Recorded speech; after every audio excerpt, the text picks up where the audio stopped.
It's my feel-good breakfast show.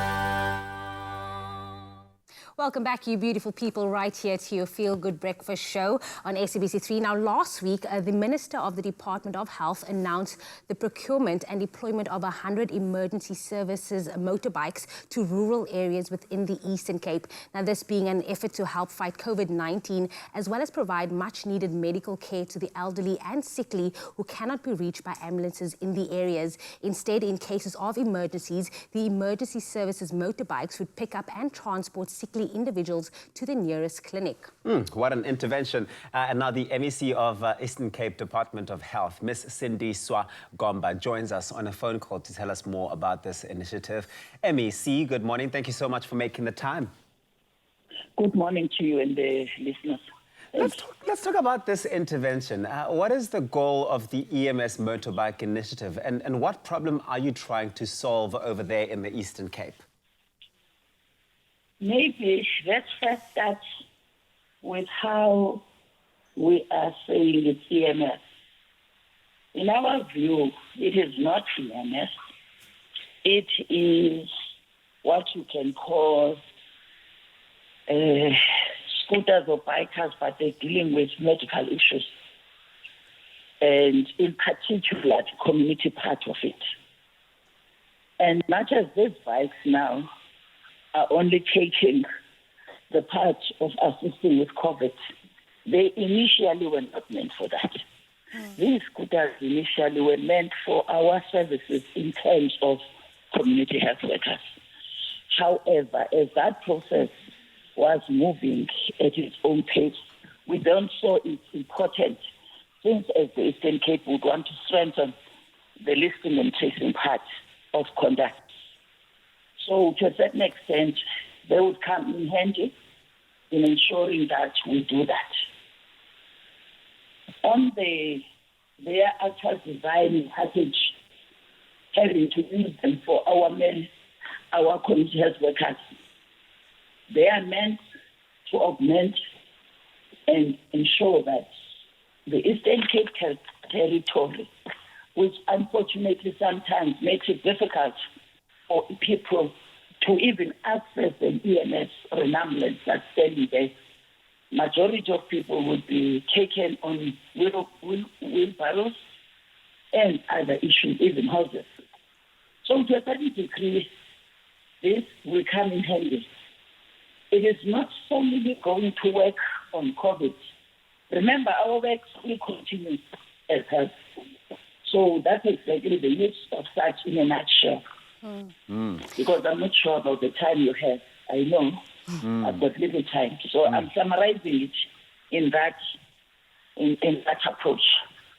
Okay, so maybe just would these, the use of these motorbikes replace the deployment of ambulances to the rural areas?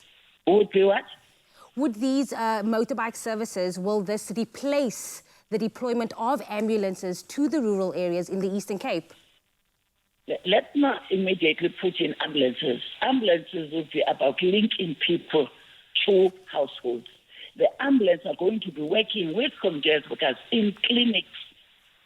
Remember, community health workers are based in clinics in the rural areas, even in towns anyway. So their use is about aiding and ensuring that the work of the community health workers is going to be much easier. Even when we use them for that, nurses would be on board to do their work, whether it is vaccination, whether it is whatever. Hence, I'm saying we thought it necessary to actually use it simultaneously with also COVID. Remember, COVID does not go alone in terms of health. It is a simultaneous service that you have to balance with the work that you are already doing. Okay. I think, MEC, I think noting the fact that, there's a need in those rural areas, particularly in getting those kind of services to people in the areas, I think this was quite a creative intervention. But let's talk about the safety aspect of it. There's been quite a bit of conversation and I suppose controversy in the media and on social media regarding the safety aspects of it. How safe are they, A, in transporting any sort of medical equipment, two, in having people actually onboarded onto these motorbikes? When I went on board on the motorbike, one of the intentions I had was to clearly see how secure this part that is about a person to the other part, which is a bike. Because remember, this bike has got two sections or two parts. One is a full cycle or a scooter or a bike, but the other part is also that. The other part where I went in, for me, it's quite secure. It does have a seatbelt. It does have the rail that for those who saw me when I was riding on it, I was holding on to. So if you look at that, that's one aspect of safety. The second part of the safety is what people are talking to in terms of weather.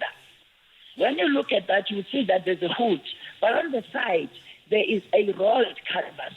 That canvas comes on board if maybe it's raining, and it closes completely off this part if you have to take on either illness as a partner or a patient, if you so happen to come to a home and there's a need of that patient to be rushed to a clinic. Secondly, if you look at how things are happening now, you find that elderly people flock to clinics as early as 6 o'clock to 2, but we leave that clinic maybe at 12 earliest. This is what you are trying to say. It must not happen.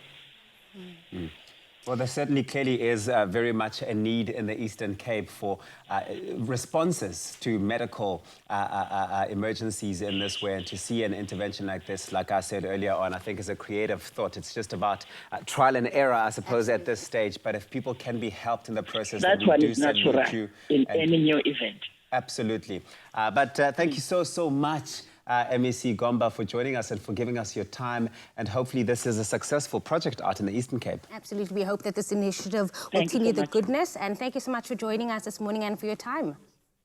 Thank you so much, and thanks to the listeners. Bye. Cheers. Bye-bye. Oh, on that note, time for us to find out what is happening in and around our world with Kat in the news.